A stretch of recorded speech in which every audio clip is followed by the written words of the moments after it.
Hello, low ego action heroes. I'm Debbie Levitt from deltacx.com, and one question I get a lot is, what's CX versus UX? What's the difference between the two? Let's open up our history books. Once upon a time, when Don Norman invented the term UX, he intended it to mean every possible moment and experience that someone has with something from your company. There's a video on YouTube where he talks about how it could be thinking about a computer, going to a store to buy a computer, trying to put the computer in your car. All of this to him was the user experience. Now, over time, that got kind of changed. I don't know when or by whom, but someone seemed to think that UX was only related to digital things. Screens, smartwatches, thermostats, Tesla dashboards. Somehow, if it was digital, it was UX. And if it was more of a real-world interaction, perhaps it was service design. But many of us who work in UX feel like, well, hey, wait a minute, we do all of these things. Why is there a separation here? Now, some years ago, the term CX cropped up.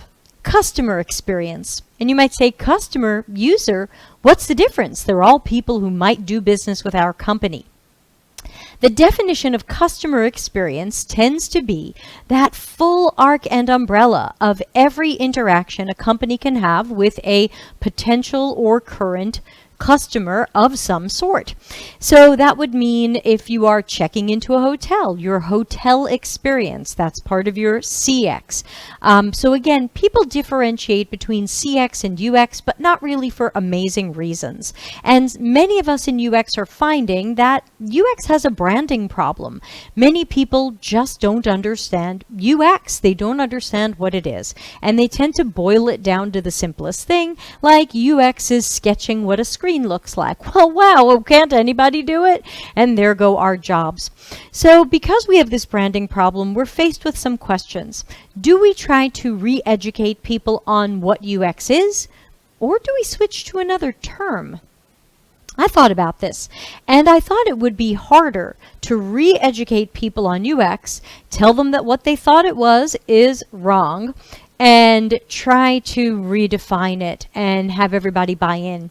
But when I saw there was this other definition of CX that really encompassed everything we do, including UX as a subset, I thought, this is the term I want to use more often. So I do say UX now and then, of course, but I'm trying to say CX more and more because I believe it's a more holistic look at what we do and what we can do, because what we do is not just limited to digital screens, and it's certainly not limited to sketching digital screens.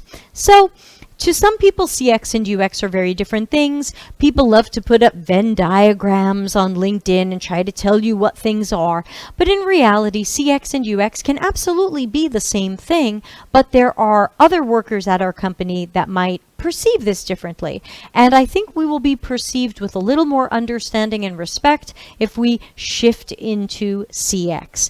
Now, there's all kinds of other things. There's E for experience, there's B for business, there's D for digital. Everybody's got something they're putting X next to, but I think it doesn't really help us to adopt a lot of different terms. We really just need to stop and use the one term that suits us best. It would have been Don Norman's early 1990s definition of UX, where it encompassed everything.